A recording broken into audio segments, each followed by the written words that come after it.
देख रहा है ना विनोद, मुकेश अंबानी को धमकी देने वाला, जिसे गोदी मीडिया गला फाड़ फाड़ करके अफजल बताने पर लगा हुआ था, वो विष्णु निकला है।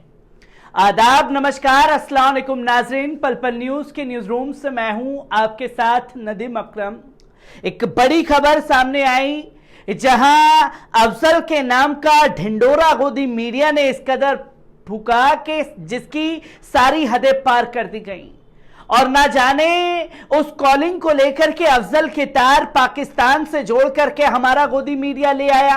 आईएस से उसके संबंध जोड़ लिए गए, Z+ सिक्योरिटी बढ़ा दी गई, ये कहते हुए कि साहब आतंकियों की तरफ से मुकेश अंबानी को धमकी मिल रही है।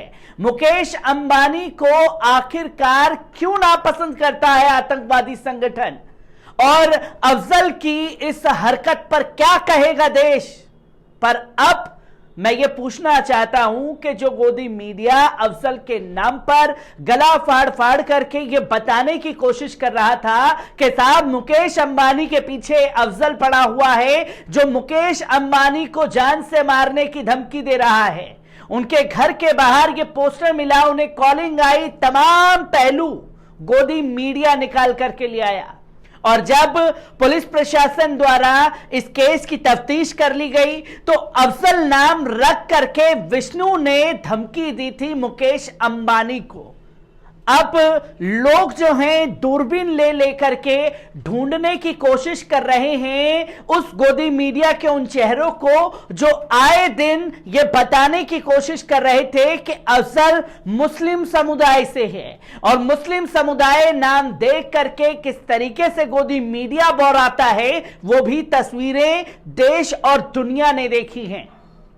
और जब यह खुलासा हो गया कि अफजल नहीं विष्णु है, तो गोदी मीडिया कहीं दिखाई नहीं दे रहा, और ना ही ये बताने की कोशिश कर रहा है कि साहब मुसलमानों को अफजल ने बदनाम किया, अफजल नाम देख करके हमने अपनी हरकत को अंजाम दिया, तो देश से गोदी मीडिया को माफी मांगनी चाहिए, जो अफजल नाम देख करके देश के मुसलमानों को बदनाम करने की कोशिश कर रहा था।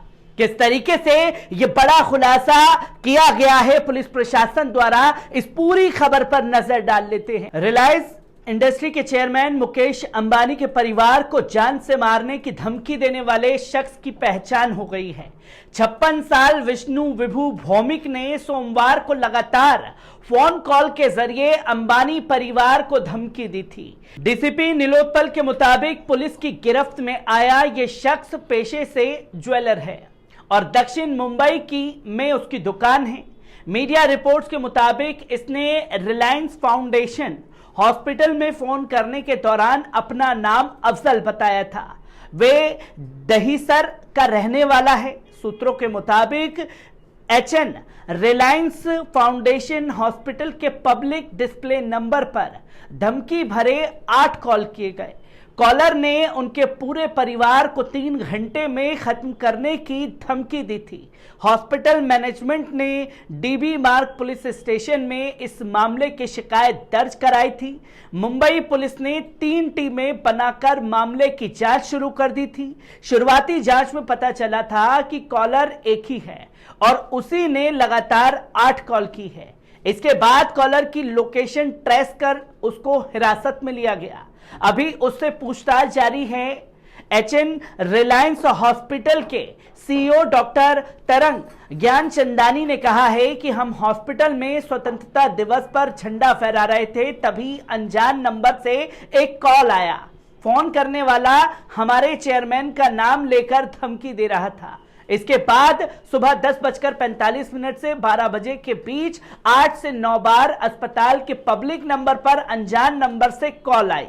कॉल मिलने के बाद हमने मुंबई पुलिस को सूचना दी थी। DB मार्ग पुलिस स्टेशन में शिकायत भी दर्ज कराई गई थी। अभी सूचना मिली है कि संदिग्ध को दहीसर इलाके से हिरासत में ले लिया गया है। पुलिस इस मामले में आगे की जांच कर रही है। पुलिस ने बताया है कि शुरुआती पूछताछ में कॉलर मानसिक रूप से रोगी नजर आ रहा है। हालांकि अभी उससे विस्तार से पूछताछ होनी बाकी है। इससे पहले अंबानी को धमकी की शिकायत मिलते ही मुंबई पुलिस अलर्ट हो गई थी। पुलिस कमिश्नर को भी इस मामले की जानकारी दी गई थी। वहीं अंबानी परिवार और एंटीलिया की सुरक्षा कड़ी कर दी गई थी। फरवरी 2021 में एंटीलिया के बाहर से विस्फोटक से लदी एक एसयूवी बरामद की गई थी, जिसमें 20 जिलेटिन की छड़ें और एक चिट्ठी मिली थी। चिट्ठी में मुकेश अंबानी और उनकी पत्नी नीता अंबानी को धमकी दी गई थी। इस केस में मुंबई पुलिस के एनकाउंटर स्पेशलिस्ट सचिन वझे का नाम सामने आया था।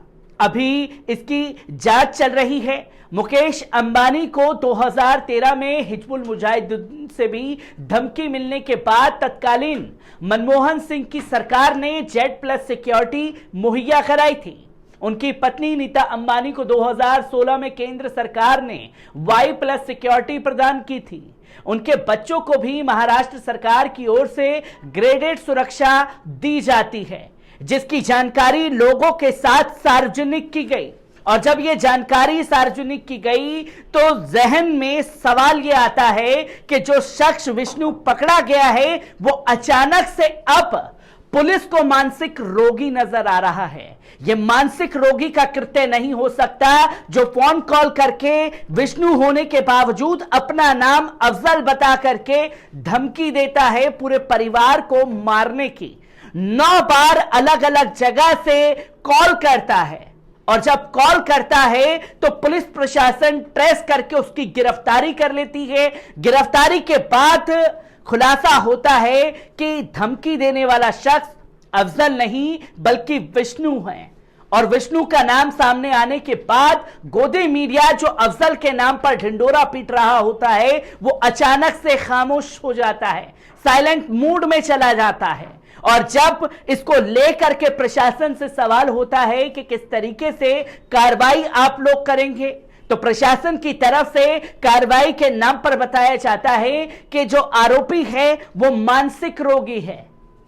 कमेंट बॉक्स में आप भी अपनी राय दीजिए कि क्या ऐसी हरकत को अंजाम कोई मानसिक रोगी दे सकता है जो कि सांप्रदायिक माहौल बिगाड़ने की तमाम कोशिशें करता हुआ दिखाई देता है, वो भी 15 अगस्त के दिन जिस दिन देश आजाद हुआ और देश में आजादी के दिन पर अफजल बन करके विष्णु ऐसी घटना को अंजाम दे रहा है। ठीक वैसी ही तस्वीर कन्नौज से भी सामने आई और देश के मुख्तलिफ राज्यों से ऐसी ही तस्वीर देखने को मिल रही है।